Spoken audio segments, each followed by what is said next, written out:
What is up? Thank you for coming to my channel, Prison POV. This is easily the hottest room in my house. I would describe it as humid. I didn't realize the room could be humid. This is a hot room right here. The sun beats right in on it, even though I have foil, an umbrella. You see it's a blackout curtain, the fan going. It's humid. It does not matter. We're going to push through with this video. So, trip on this. I had this friend, this girl. We had like a falling out. Type of falling out, I figured we're not going to be friends anymore. I get out of prison, I'm living in my mom's house. Right down the street from my mom's house, there's a store. Behind the store, there's these apartments. So as I would drive back and forth, in and out of my mom's neighborhood, taking that street, I would see that girl I had the falling out with walk from those apartments to the store. Now, had we not had the falling out, I would have pulled over, hey, what's up, homegirl? But since things were the way they were, I just left it alone. Then, I ended up bumping into her at that store. She's like, hey, what's up, fool? We started talking, she didn't bring anything up, I didn't bring anything up. I ended up going to her apartment, started hanging out with her all the time. Cool friends. We're doing a lot of black at the time, so basically we would just sit there, nod out all over each other all the time. That came out alright? Yeah. So anyways, she had a roommate, and her roommate's boyfriend didn't like me. He didn't tell me that himself, though. They never do. Found out through the grapevine, didn't like me. Of course, I didn't care. I'm just over there hanging out with my homegirl. Then one day, I go over there. They're being real, kind of secretive and that kind of weirder than usual. And as I'm in there kicking back with homegirl, they come barging in. And he says, hey, well, I gotta stop and say this real fast. I had just paroled from prison. I had some dress outs sent in by this Japanese girl named Echo. I haven't told you guys about Echo yet. Echo sent me some dress outs, which included some white Converse high top Chuck Taylors. So dude barges in, he says, hey, you have some white Converse high top Chuck Taylors in the back of your car. I was driving a yellow Bug. They were in the back of my car. I said, yes. Yes, I do have some white Converse Chuck Taylors in the back of my car. Would you like to borrow them? They're size 9. He goes, no. He's like, I have a pair, but I can't find mine. He's like, mine have a spaghetti sauce stain on the side. I was like, well, if you can't find them, maybe you threw them away, just can't remember, because, I mean, a spaghetti sauce stain on the side of some white shoes, that can't be good. You might have just chucked them, homeboy. He said, no, I didn't chuck them, I just can't find them. He's like, I'd like to look at your shoes to see if your shoes had that spaghetti sauce stain on the side. And I go, oh, I know where you're going with this. You think I have your shoes. He says, yeah, I think you have my shoes in your car. I said, well, I'm not going to get the shoes. I'm not going to let you look at them. If you think I stole it from you and have your shoes, you just need to take off on me, beat me up, and then go get the shoes yourself. And look for yourself after I'm good and beat up. He's like, I don't want to fight you. I said, dude, how could you not want to fight me after accusing me of stealing from you? It's kind of anticlimactic, isn't it? No, I don't want to fight. I said, well, I don't want to get the shoes. So I went back in homegirl's room. She ended up getting the shoes later, showed him. He didn't even apologize to me after he fucking called me liar. And all that shit went down. Then, it gets worse. I hear he starts plotting on me. I hear he starts plotting on me because his sister is dating some dude from NorCal. See where I'm going with this? The video is the difference between NorCal and SoCal Woods, but I'm going to start off a little story. So, this dude who don't like me has a sister who's dating some dude who just got the pin. He has NorCal on his stomach. Trying to get this dude to beat me up. This is what my homegirl is telling me. Again, I don't care, so maybe we shouldn't hang out over here. I'm like, no, maybe we should hang out over here more. Like, if it's going to happen, it's going to happen. I'm definitely not going to run from this dude. I mean, I don't care, whatever. So we're hanging out there one night, and I'm hearing he's trying to get some dude to beat me up. And all of a sudden, I hear some people come in, some voices I don't recognize. I'm like, okay, it's going to go down. This must be the guy. Then the girlfriend, the roommate, comes and opens the door and says, hey, can you come here for a minute? Talking to my homegirl. And she goes out, and they leave me there by myself in the bedroom. I hear them all chattering out there. I'm like, man, what's going on? I'm like, well, I could sit here, wait for them to come barging in. How many are there? I don't even know what's going on, but I know he's plotting on me. There's people out there. This must be for me. So I'm like, I can sit here, or I can just go out there and just force the issue. So I went out there. I was like, I'm just going to go out there. Take off first if I have to. I'm not going to sit in this room and wait for them. So I went out there, and I see him. Reddy from Sacramento. I know him. Know him real good from Wasquay Yard. As soon as I see him, I say, hey, what's up, Reddy? This dude's name is Red. He does not have no red hair, nothing like that, no freckles. Usually people, when their name is Reds, because they have red hair and freckles, they either go by Red or Opie. Something like that. This dude does not have no red hair, no freckles, went by Reds. One day, Wasquay Yard, as we were talking, hanging out, I said, dude, why do you call you Red, homie? He said, because my name's Reddy. I stay ready. They shorten it and call me Red. He's from Sacramento. He's a good dude. Had NorCal in his stomach. I was like, what's up, Reddy? What's up, bro? He's like, oh, man, dude. So we went and got some beer, kicked it all night. So crazy. And I walked out and I said, "What's up, Reddy?" Everyone's mouth just fell open. Priceless. I just loved it. Here they are trying to plot on me and get me got. Turns out I know the guy. What are the odds? I guess the odds are pretty good. So what are the difference between NorCal and SoCal Woods? Let me just start by saying this. A cool dude who I know from this channel sent me a pair of Jordans, some cool J3s. Someone in the comment section said this: "Now you look like a NorCal Wood." A little bit of truth that statement sums it all. That statement sums it up right there. There is some difference in the clothing and even the haircut, the fades. You wouldn't really catch a SoCal Wood wearing some Jordans. I have mine. I love them. First pair I've ever had. Usually wear Converse, Vans, and don't wear Jordans. Where you'll see a lot of NorCal Woods wearing Jordans. So there's some difference in their clothing. Also, fade haircut. You're not going to see a SoCal Wood get a fade. I mean, I've had one in jail a couple times. You're going to get a visit. Sometimes we'll get them. It's like, I'm going to try something different. But by and large, for most parts, a shaved head. Or maybe hair growing out, some kind of hairstyle, but not a fade. NorCal Woods will get a lot of fades. And they'll wear the Jordans. There's difference in the dress. And I think a lot of the reason that is, and I think the big picture is, and I think the main difference is how we view Norteños and Sureños. That's it. I think that's a big difference, and that trickles down and affects everything else. That's the main difference. Now look, as Peckerwoods, our allies are the Sureños, the Southsiders, and then, for the most part, at least from my experience, we usually get off Norteños. Even though we get off Southsiders too, they're our allies, and we program with them. Norteños, it's like, okay, you go to county jail, you go to FPOD, be ready to get off the Norteños. You go to Wasco, you go to D3, that's where they're at, get ready to get off. You go to Soledad, we've got a big riot with them. So that no matter where I see them at, we're not programmed with them, we're riding against them. So I view them as not someone who I would want to kick back and hang out with. So I'm shocked when I'm in prison. I thought all Woods felt that way, because I mean our policy is hang out with the Southsiders and then we fight against Norteños. But then I was shocked one day when I saw a NorCal Wood getting ready to parole, and he was getting some numbers from some Norteños. I was like, oh dude, he's getting their numbers. I didn't ask him what my business, but I caught it. I was like, damn, he's going to call this fool. Like, makes sense. They'd program on the streets and do some kind of business, but I couldn't imagine getting out and calling a Norteño. So, because I mean, it seems like we're always fighting with them. I wouldn't want to call them, do business with them. And then one day it blew me away because this NorCal Wood told me, he's like, hey, what's it like being with the Southsiders in county jail? I was like, it's cool, dude, I like it. We get along with him. He's like, man, I would hate it. I was like, you would hate it? I was like, but you're in county jail with the Northerners. Like, what's that like? He goes, dude, I love it. I was like, I would hate that. I was like, then it dawned on me. I was like, man, we totally view it. They like the Norteños more than they do the Southerners. And we like the Southerners more than we do Norteños, because that's, you know, it makes sense. We see them in county jail, and we program with them. But I just thought, since the Peckerwood, our big policy is to program with the Southsiders and not with the Norteños. But it's not like they're breaking rules by programming with them, not at all. And it just makes sense, like I said, that they would program with them because they see them on the streets. They're obviously going to do some kind of deals.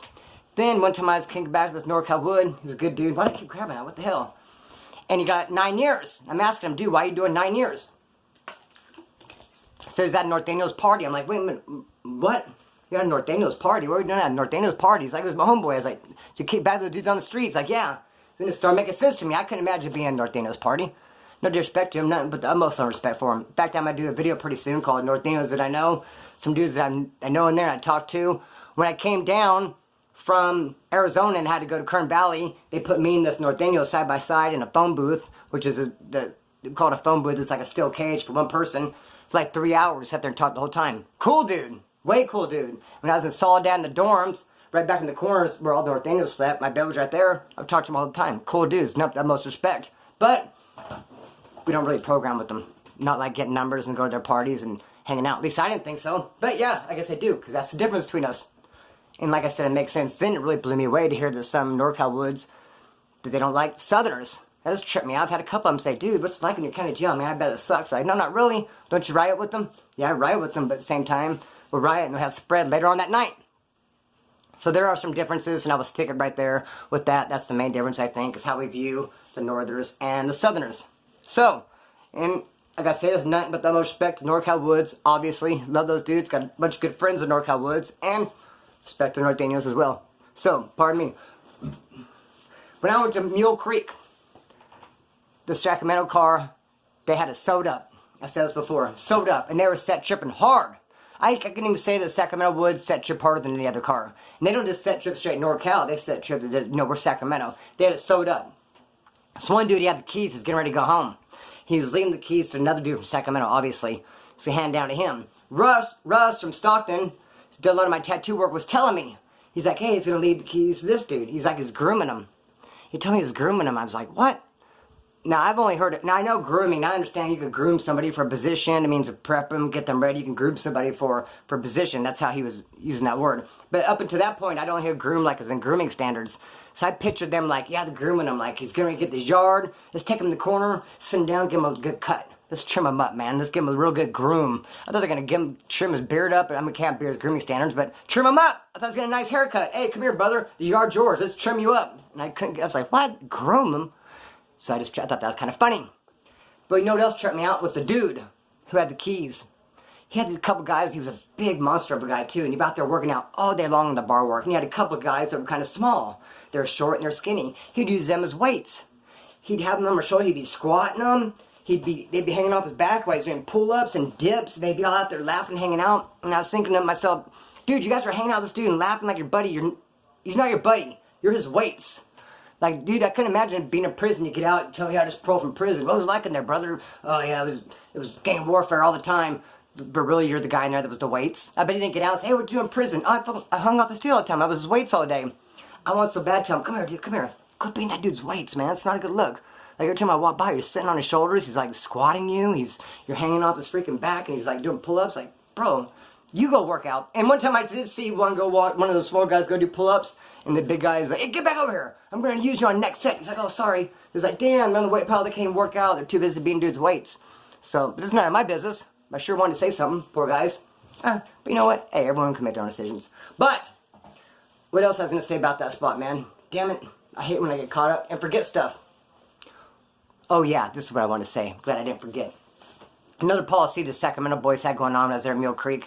Every weekend, they'd break off just the Sacramento homeboys a little piece of black. They're hitting so much, they break everybody off from that town a little piece. And my bunkie, Whip, he's from Sacramento, but he had nothing to do with drugs. He didn't want to take it. He wanted to do it. He didn't even want to. Sometimes if you don't use and someone gives it to you, you'll sell just to get stuff in your locker. Whip didn't even want to do that. He didn't want to hold it, touch it, use it, nothing. And they'd forget that. And they'd come around the weekend. Here you go. He'd have to say, dude, I don't use, remember? And I'd always be like, dude, give it to me, bro. Like, you got bro code all messed up, bum boy. They're giving it to you. Why can't you just shoot to your homeboy Splinter, your bunkie, dude? But no, he would never do it. And it just tripped me out how he'd have to tell him over and over. They couldn't remember. Like, bro, he tells you guys every weekend he doesn't use, and here you are giving it to him. And I'm like, hey guys, SoCal here. I mean, I know I live way down there, way down south. I mean, peon, apparently you. But fucking, hey, slide some. Kick down, por favor. Separate yours from mine. Break bread like Jesus said. Let me get a little something, something. Be like, all right, yeah. There you go, and here's the address to send the money to. What? But I left that yard on a little bit of money. I always, like, get a little bit crazy in there. I've left a couple times on a little bit of, but hey, that's a different story. But I never leave backwards, or I never leave sideways. Sideways would be on a stretcher. That's never good. And backwards would be like, whoop, nope, I always leave the right way. So, be that as it may. I was thinking earlier, because I was going to tell this story about, thinking about it earlier, I've been knocked out a lot. I was thinking like 5 or 6 times on top of my head I could think of that I got knocked out. There's probably more if I sat and thought about it. Like, damn, I've been knocked out a lot. So I was thinking about all the times I've been knocked out, beat, jumped, pushed down, stepped on. The thing that hurt me worse in life, more than any of that, was this mattress I had to sleep on, Corcoran State Prison. This mattress has jacked me up my back so much, caused me so much pain, mental and physical pain. That mattress hurt me. I was into getting that, and I was thinking, damn, I have been knocked out a lot. This one time I got knocked out. I don't even know if I've told this story before. I was at my homie's house. Him and I got into an arguing about something. He had brought someone with him when he came home. I was at his pad, and he shows up with some dude who I don't know. Him and I start arguing. I push him. Then, boom, next thing I know, I'm picking myself off the ground. I got mollywopped hard. I thought he had punched me. So I'm going to go at him all more crazy, but it wasn't. It was his buddy. When I pushed him, his buddy that had with him knocked me hard. All the girls broke up. Stop, Splinter, leave. So I left. I was going to just, whatever. The dude who, my homeboy, him and I are real good friends from elementary school. I pushed him first. I was being disrespectful. Like, he knocked me like that, whatever. I was really going to let it slide, not even trip. So I went to homeboy Rhino's house. In the morning, got up and see my eye, how bad my eye looked, how swollen and black. I was like, I'm not going to let this slide. I went over there, I was honking my horn, no one would come outside, so I took this pipe, started breaking the fence down, and the girl came out like, Splinter, please, it's my grandma's house, don't destroy it, no one's here. So, and then I come to find out later, it wasn't even my buddy who I pushed, it was his buddy that knocked me. Same thing when I fought Time Bomb. Time Bomb and I are fighting, and I know I picked myself off the ground, like, damn, I thought Time Bomb got a go on and knocked me, and he's not much of a fighter.